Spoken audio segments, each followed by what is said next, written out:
Class صاحب ہم نے بات کرنی ہے، دو تین اہم موضوعات ہیں، لیکن اگر بات کریں سائفر کی، ایک بار پھر یہ سرفیس ہوا اس سٹوری کے نتیجے میں جو پبلش ہوئی ریسنٹلی. کیا لگتا ہے اس کے بعد جو جنرل باجوہ ہے ان کی پوزیشن ونڈیکیٹ ہوئی ہے یا جو عمران خان کا بیانیہ تھا وہ ٹھیک ثابت ہوا ہے؟ بڑا انٹرسٹنگ سوال ہے. ویسے تو بہت بڑی ایک اسی چیز پہ پورے کا پورا ایک پی ٹی اے اور خان صاحب کا نیریٹو تھا اس پہ، اور پچھلے 1-1.5 سال سے وہ یہ بات کہہ رہے تھے کہ یہاں پر سیفر آیا اور اس پہ سازش کی گئی تھی، باہر سے آرڈرز ہوئے، اور لوکلی طور پر ہماری اسٹیبلشمنٹ جو ہے انہوں نے اس کو بیٹھ کر آ کے ایگزیکیوٹ کا، اسپیشلی وہ نام لیتے تھے جنرل باجوہ صاحب کا، کھل کر نام لیتے تھے، اس پہ کوئی نہیں تھی. اب جو سٹوری انٹرسیپٹ میں آئی ہے، that's a very interesting story. Evolving stories ہوتی ہیں، ہمیں اتنی ساری انفارمیشن آ رہی ہوتی ہے بعض دفعہ کہ چیزیں نا دب کے رہ جاتی ہیں کہ ابھی اتنا بڑا آیا، آج دوسرے تیسرے دن پتہ ہی نہیں ہے کہ کدھر گیا. تو میں اپنی ٹیم کے ذمہ میں نے لگایا تھوڑا سا، میں کہ ذرا اس کو ڈگ آؤٹ تو کریں کہ اس میں ہیں کیا چیزیں. اب 2-3 چیزیں اس میں، 3 بڑے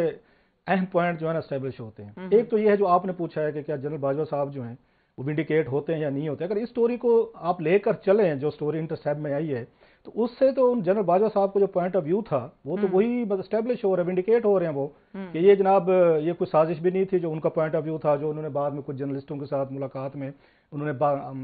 آ کے باتیں بتائی بھی صحیح کہ جناب کہ یہ کوئی یہاں پہ سازش کوئی امریکہ سے نہیں آئی تھی، ہمارے اپنی اپریہنشن سے، اپنے ایشوز سے لوکلی طور پر اسپیشلی. مطلب پہلا تو یہ تھا کہ جو اس ڈپلومیٹکلی خان صاحب گفتگو کر رہے تھے، امریکہ کے خلاف کر رہے تھے یا یورپ کے خلاف کر رہے تھے، وہاں پہ اس میں ای یو کے خلاف ہو رہی تھی، یوکرین کے مسئلے پہ، برٹن کے خلاف. تو اس پہ ایک ڈیفینیٹلی اسٹیبلشمنٹ کے اندر ایک اس میں انیزینیس تھی کہ اتنا بڑا ملک ہے امریکہ، اگر اس کے ساتھ ہم نے ہیڈ آن کیا تو ہمارے لیے کیا اس میں بڑے مسائل پیدا ہو سکتے ہیں. ایک چیز وہ تھی. دوسری یہ ہے اس میں کہ یہ ایک ڈپلومیٹک میٹنگ تھی، جو ڈنر تھا جو اسد مجید صاحب جو ہیں ان کی اس میں آنر میں دیا گیا تھا، ہی واز آؤٹ گوئنگ. اور میں نے پوچھا تھا اس دن، انور یہ اقبال صاحب تھے، میں نے کہا یہ جو گفتگو انہوں نے یہ کنوے کی تھی اسد مجید صاحب نے جو اس وقت فارن سیکریٹری ہیں، تو یہ انہوں نے آ کے وہ جو امریکن وہ جو تھے ڈپلومیٹ تھے جان لو جو تھے، ان کو یہ علم تھا کہ یہ اس طرح کا سائفر جانے والا ہے. تو انہوں نے کہا بالکل یہ ان کو علم تھا اور ان کے نوٹس میں تھا، اور انہوں نے ان کے ساتھ ڈپلومیٹک جو اس میں جو اسٹیٹمنٹ خان صاحب کے آ رہے تھے، جو امریکن اسٹیبلشمنٹ سمجھ رہی تھی کہ ہماری ریپوٹیشن جب پریسٹیج خراب ہو رہی ہے، تو انہوں نے کنوے کیا تھا ڈپلومیٹکلی تھرو اے ڈپلومیٹ کہ آپ اپنے فارن آفس کو بتائیں کہ یہ ہمارے اور آپ کے درمیان یہ پرابلم ہمارے یہ ہو سکتے ہیں، جو کل کو ایک اس میں دونوں ملکوں کے درمیان جو ہے ایک انیزینیس یا تعلقات خراب کرنے کا سبب بن سکتے ہیں. سو یہ ان کو پتہ تھا اس کو یو ایس ایڈمنسٹریشن کو کہ یہ جو اس طرح کی ہم اپنی یہ جو ریزرویشنز ہیں، اپریہنشنز ہیں، کنسرنز ہیں، ہم کنوے کر رہے ہیں، جو کہ کنوے کی گئی تھیں. اور پھر اس کے بعد خان صاحب نے خود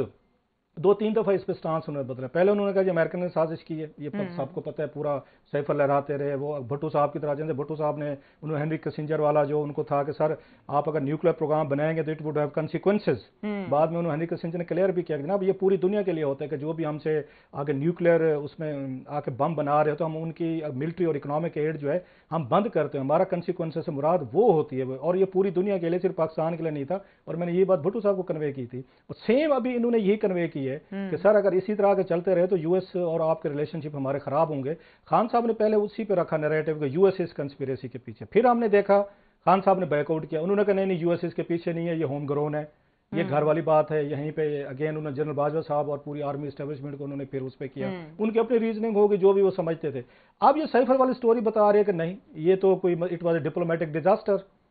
جو وہاں سے اگر آپ دیکھیں. سو اس حوالے سے بڑی ایک اس پہ ڈیبیٹ جو رہتی ہے وہ بھی اپنی جگہ پہ. دوسرا جو اس پہ تھا، جو میں نے پہلے بھی بات کی تھی، آپ کو یاد ہو جس دن پہلی دفعہ آئی تھی، کہ کوئی یہ جو جرنلسٹ ہے نا آپ کا اپنا سورس آئیڈینٹیفائی نہیں کرتا. مثلا مجھے آپ نے سٹوری دی ہے نا، کوئی خبر دی ہمیں ملتی رہتی ہے، میں رانا صاحب کے کھاتے میں ڈالوں گا، رانا اشرف صاحب کے کام ہے وہاں سے مجھے یہ جرنلسٹ دنیا بھر میں کرتے، اصل سورس آپ کبھی بھی نہیں ہے اس کو آئیڈینٹیفائی کرتے. تو اس سے بھی تھوڑا سا آپ کو لگ رہا ہے کہ ٹوسٹنگ جو ہے نا کہ جان بوجھ کے انہوں نے اس میں رکھا ہے کہ وہاں سے سٹوری جو ہے نا وہ لیک ہوئی تاکہ اگر کوئی پولیٹیکل سورس ہے وہ اس سے بچے. اور تھرڈلی اگر آپ کو یاد ہو تو خان صاحب نے بھی کہا تھا، اور اس پہ اعظم خان صاحب کی بھی آئی تھی کہ وہ جو سائفر تھا کاپی جو ہے نا اس کی گم ہو گئی تھی. تو پھر بعض اب ناقدین جو ہیں پی ٹی آئی کے یا خان صاحب کے، وہ تو یہ کہتے ہیں کہ سائفر کی کاپی کو سیف رکھا گیا تھا کہ کسی دن اس کو لیک کر کے ہم کسی اس کو دیں گے. بہرحال that was very unfortunate. Unfolding خاص طور پہ جو آپ کی بات ہے کہ سورس کو لیک کرنا، دیٹ واز آن پرپز. اور جس طرح انور اقبال صاحب نے بڑی کلیئرلی بات کی تھی کہ ان کو وہ ایکسپیکٹ کر رہے تھے کہ یہ بات آگے جائے گی، and he wanted it to be like this کہ وہ بات آگے پہنچے، اور جو ہمارے کنسرنز ہیں یا جو امریکہ کے تحفظات ہیں اس پرٹیکولر معاملے پر